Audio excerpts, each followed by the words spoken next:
Hey, you. You're finally awake. When the original Xbox launched in 2001, it marked Microsoft's bold entry into the console wars, and with it came a library full of groundbreaking hits, and some colossal flops. While the system gave us Halo and Fable, it also played host to some of the worst gaming disasters of the 6th generation. Today we're going to be digging through the bargain bin of history to unearth 7 of the most painfully bad games ever to stain the Xbox disc tray. These are the bottom of the barrel. Well, I say the bottom of the barrel, these are just ones I've cherry-picked. As always, if I've got it wrong, if I've got it correct, let me know in the comments below. If there are ones I have missed, you need to let me know so I can talk about it when we come across doing a part 2 and part 3. If you want to hear more of me, Retro Wars is a weekly podcast where each week me and a friend talk about the video games we used to play back when we were kids, and you can find that wherever you get your podcasts from. And if you want to support the show financially, you can do at patreon.com/retrowars, where for $1 each month you get your own show called DLC, and you can get actively involved in the podcast. Right, let's get into it, shall we? 7 of the worst games for the Xbox. Sneakers. Now, when you think of Xbox exclusive, let's be honest, we're all thinking Fable, we're thinking Halo, the ones I mentioned earlier. Sneakers probably isn't the first title that springs to mind, and probably for good reason. Released in 2002 and published by Microsoft themselves, Sneakers was developed by Mediavision, a studio more known for their RPG work on the PlayStation. The game was initially released only in Japan under the title NES Mix, because that even makes more sense, but was quickly dumped to be an American Toys R Us exclusive, which is just so random itself. Microsoft hoped to provide a kid-friendly option in the library dominated by shooters, but this didn't work at all. Sneakers starred a band of heroic mice who fight off gangs of evil rats in a bizarre attempt to make an action-adventure game. Well, it sounds like a good idea for children. Okay, I'll make this very clear, it's for children. The execution's a total mess. The environments are drab and lifeless, the character models are hideous, even by early 2000 standards, not that I could do any better, and animation is stiff and unnatural. And this is where the game feels like every jump's like a mistake and every movement's just a pain in the arse. The graphics are the kind of most baffling thing here. This is being done by Microsoft themselves, although they're involved in it. I know it was Mediavision. But come on, the Xbox is capable of gorgeous visuals, and this looked more like a prototype game. The textures were awful, the colour palette was just horrific, and everything just lacked a bit of polish. Like seriously, what are Microsoft doing looking at this and going, yeah, we can publish this, it's no problem at all? The camera system, which was a problem with the 6th generation, is equally frustrating, often getting caught in corners or simply refusing to follow the action properly. The gameplay is horrific. Sneakers plays like a bad beat-em-up where you're just overwhelmed by absolutely terrible controls, repetitive combat, and sluggish character responses. There's no depth to the mechanics, and levels just drag on with tedious enemy waves, and it's just like, why am I doing this? The story, such as it is, let's go through it, follows your band of mice heroes trying to restore order from rat gangs, but don't expect much in terms of narrative cohesion. Dialogue is wooden, and the voice acting sounds like a local community theatre rehearsal. Hey, I would love to do amateur dramatics. I reckon that'd be pretty good if I give it a go. There's little motivation to care what happens next, especially since everything looks so goddamn shit. Critics destroyed Sneakers upon release, with the mighty IGN calling it a shallow, hideous, and ultimately boring game, and awarded it 3.5 out of 10. It quickly became a laughingstock in Xbox circles and cited as an example of Microsoft misunderstanding the family game market completely because the rats didn't have guns. Its legacy is practically non-existent. Sneakers was never re-released or referenced again by Microsoft, and probably became one of the most obscure titles even collectors don't get excited for. Hell, I went looking for it yesterday at a CEX and I couldn't find it. If someone's got a copy of it, let me know, and we can add that to the burn pile. I'd love it one day if I could have my own PO box where people could just send in shit copies of games. I'm not saying sealed copies, but really shit copies of games, and we can keep like a little library, and then we'll have a library of good ones, obviously, but we'll have a library of really shit games, and then once a year we'll just burn them and laugh while we're doing it, probably playing like some music, like the Halo music, going oh, as we burn all these shit titles to death. And going back to Sneakers, no game that was designed for children, no audience, young or old, should have to suffer through this squeaky mess. Haha. If Sneakers was Microsoft's attempt to rival Mario, yeah, they tripped over their own tails in the starting line. Haha, I'm hitting them out of the park.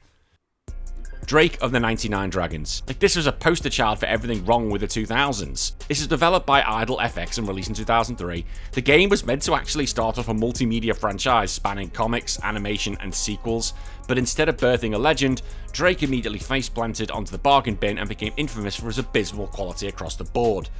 The plot follows Drake, a tattooed assassin brought back from the dead to avenge his murdered clan and retrieve a stolen soul. That kinda sounds like a bit like Scorpion, but the stolen soul being Sub-Zero. A little bit. Yeah, does Scorpion have tattoos? Yeah, he has tattoos. It's basically Scorpion. Now, this does sound like standard comic book fare, but the game's storytelling is a mess of disjointed cutscenes, stilted narration, and incomprehensible voice acting. It's difficult to follow what's going on, and even harder to give a shit. Drake's visuals are equally painful. Character moves like a mannequin that's taken a few too many substances, environments are blocky and bland, and effects like explosions or energy blasts feel slapped together with no sense of weight or impact. The animations loop awkwardly, and the character models are just plain ugly with all the personality of a broken figure. Gameplay-wise, Drake of the 99 Dragons is an unholy combination of terrible controls and broken mechanics. Drake himself has dual pistols and the ability to run on walls, slow time and jump off walls. Now this sounds cool, this sounds amazing, but in practice the controls are so loose and imprecise that pulling off even the basic moves is frustrating. The lock-on system barely works, and the camera behaves like it does on Mario 64 on acid. Reception for this game was nothing short of brutal.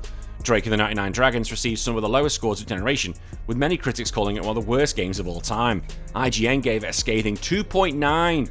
That's worse than the Mouse game, saying it was a technical and artistic disaster, and laminating its attempt at a franchise building. As for the legacy, yeah, there ain't any. The franchise plans were immediately cancelled, and Drake became a cautionary tale about overhyping a multimedia brand before having even a solid entry. That's like saying, oh yeah, we're going to do Snake, and we're going to have all this games, and we've not even released the first Metal Gear yet. Thankfully, it was good, so you're fine. Today, it's mostly remembered as a meme, as a warning of what happens when you just kind of have no idea what you're even doing, and you think, oh yeah, this is going to hit the moon. Nope, it's not.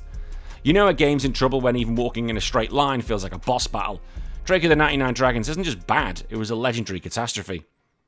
Robocop. How do you get Robocop wrong? I was kind of old enough to remember Robocop, I'd say. Robocop on the original Xbox had all the ingredients for a decent adaptation, a recognisable brand, a gritty sci-fi setting, and the chance to put players in the shoes of a cybernetic police officer. Unfortunately, what Titus Interactive delivered in 2003 was plainly sluggish, a broken mess, and that bore little resemblance to the movie's thrill. Graphically, the game was a mixed bag even at its time. While Robocop himself had a shiny metal exterior that looked passable, the rest of the game just felt outdated. Environments were repetitive and empty, and textures were flat, and the lighting's effect were nearly non-existent. And that's the most important thing, I think, in a shoot-'em-up. Good lighting. Doom gets it right all the time. This doesn't. It gave the impression of a lazy-era PlayStation title rather than a next-gen Xbox experience. In terms of gameplay, Robocop was just slow. The character moved like a tank, and maybe that's to mimic the films, but no, you can't do that for a shoot-'em-up game. That's not fun. Targeting enemies was just a chore, and navigating the environments just felt you were going for a bog. The game was structured as a first-person shooter, but with poor aiming, unbalanced weapons, and clunky controls. Enemies just spawned in predictable waves and often stood around waiting to be shot, and that's not much fun either. You want them to be coming at random times, and then just basically run whenever they see a metal police officer. There was no sense of urgency here or excitement, just long stretches of dull corridor crawling. The story attempted to stitch together a loose plot about the OCP, corruption, and street crime, but the cutscenes are poorly directed and the voice acting was as wooden as best. Robocop's iconic lines were awkwardly delivered, and the emotional weight of his transformation was lost amid the bad writing and even worse sound mixing. Critics destroyed the game, and this time it was GameSpot who gave it a dismal 2.8 out of 10, calling it a poorly executed mess with no redeeming value. Fans of the franchise were left disappointed, and it failed to attract any new players to the Robocop brand, and that's a shame. Its legacy, though, for Xbox is remembered of how it thoroughly squandered its license. And this should be an easy one. As I said at the beginning, Robocop's cool. You should be able to make a shooting game, absolutely no problem at all. You think it'd be fun just having a gun-toting cyborg, but nope, this just feels a bit of a letdown. Seablade. Seablade tried to ride the wave of using different vehicles with combat games with an amphibious twist. Pilot a futuristic craft that can switch between sea and air modes. Released in 2002 and developed by Visionscape Interactive, it was an ambitious idea, ruined by shallow design and technical misfires. But also the fact of, who the fuck wants this game? Because I don't see this being what exactly I want. Like Vigilante 8, yeah, that's cool. I ain't looking for Seablade, I ain't looking for sea and air modes, that's not for me. Although, to be fair, someone probably wanted this at some point. The game puts players in the role of a Seablade pilot in a futuristic war between the northern and southern hemispheres. Sounds epic, right? Unfortunately, the plot is buried under uninspired dialogue, forgettable characters, and bland mission objectives, and there's little motivation to push forward. Visually, the game is unappealing, The water effects are passable, but the rest of the environments are barren, repetitive and murky. Aircraft and enemy designs are dull and the HUD is cluttered. Combined with poor draw distance and constant fog, it's a game that's hard to look at. Literally. And that's the problem. If you're making a game around vehicles that can do really cool things, you need to make them look cool. Because otherwise, why would I want to play with them?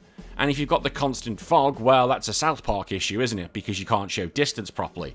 Why even bother making the game? The controls stink as well. Transitioning between sea and air mode should be thrilling, but the mechanics are janky and unreliable. Aiming just feels off and the movement's imprecise, so actually doing the combat size feels more like a chore than a fun challenge. Then there's the missions that are just repetitive and lack that variety that you need. Objectives boil down to, go here, shoot that. That's about it, really. Even multiplayer fails to add the excitement, because that'll just be, see that, shoot that, alright. Critics pan the game, with IGN's back on the fold, giving it 3.5 out of 10, criticising its uninspired gameplay and technical flaws. It was quickly forgotten and rarely mentioned, even among Xbox enthusiasts. The legacy of Seablade is a wasted potential. It could have been cool, but maybe. I wouldn't have been excited for it, but someone would have, but it's just terrible.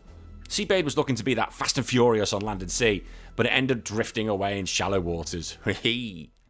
Kabuki Warriors. Now, when you boot up a fighting game, you expect fast action, flashy moves, and at least a hint of strategy. Kabuki Warriors delivers none of that.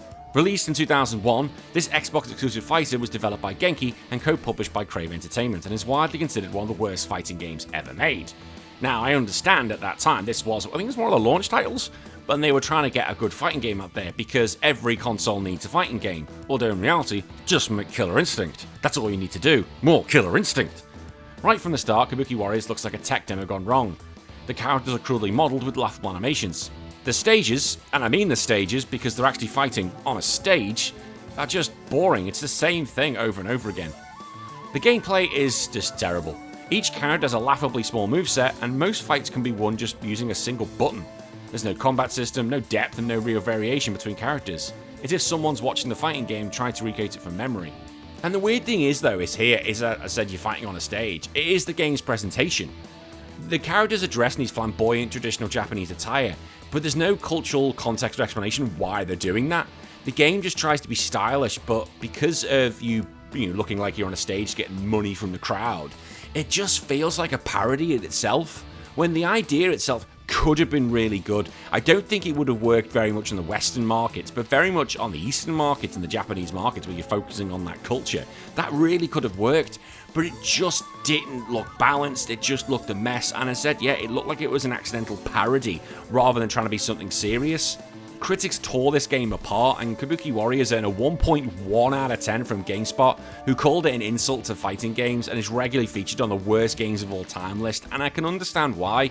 As I said, on the Western markets, we're not going to understand this, and the Eastern markets, if it was done properly, could have been like a good homage to their culture, but because it probably has a bit of a piss take, they're like, well, why bother when we've got better games like Street Fighter, Mortal Kombat? I know Mortal Kombat's a midway game, shut up, I know what I'm doing. It just came across as a bit of a joke, and again, parodies can be done correctly. Mystical Ninja Goemon is the example of a parody game, but this just seems it's mocking it more than anything. Kakuto Chojan, Back Alley Brutal. Now, again, as I said, Xbox were desperately trying to find their niche in fighting games, make more Killer Instinct.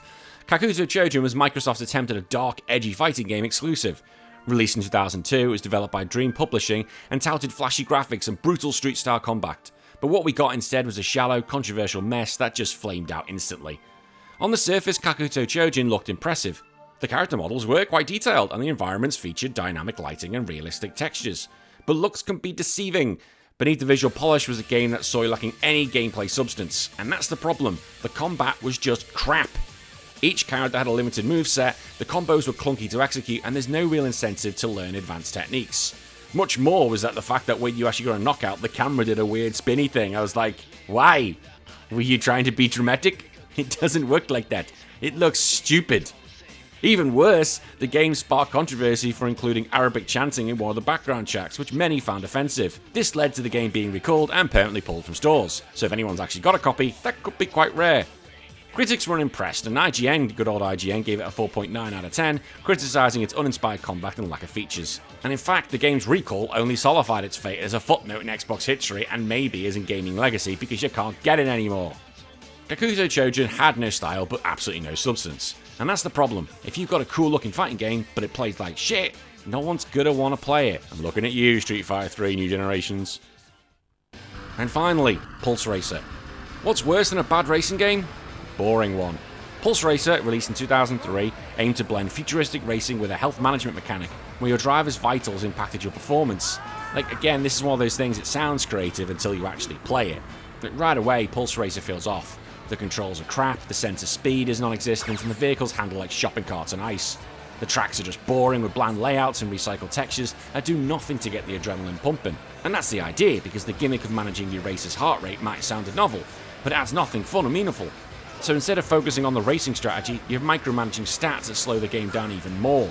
And that's the problem. The idea of that could have been really cool. Like, what's that film with Jason Statham, which is he's got to monitor his heart?